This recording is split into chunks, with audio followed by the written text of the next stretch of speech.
A 4.1 magnitude tremor struck near Unorganized Borough, Alaska, United States today on July 20, 2026 at 10:22 local time, or on July 19, 2026 at 21:36 Coordinated Universal Time.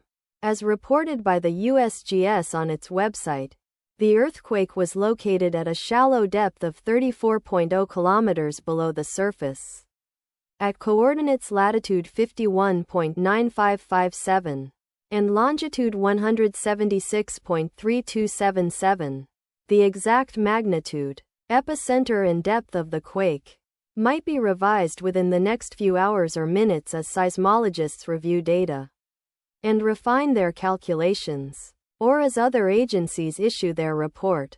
Towns or cities near the epicenter include Ust Kamchatsk Staryy, Russian Federation, located 1,020 kilometers, or about 634 miles from epicenter.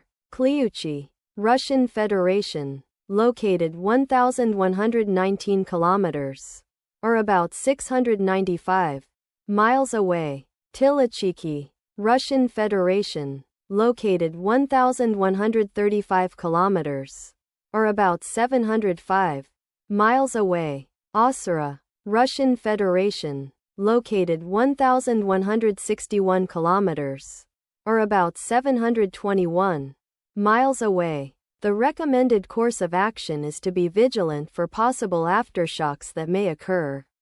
The weather forecast for the area near epicenter today is expected to be cloudy skies throughout the day. Wind speeds of up to 21 miles per hour. From the south-southeast, let us pray that this earthquake will not have a major impact on our brothers and sisters there, and that there will be no more earthquakes. Amen.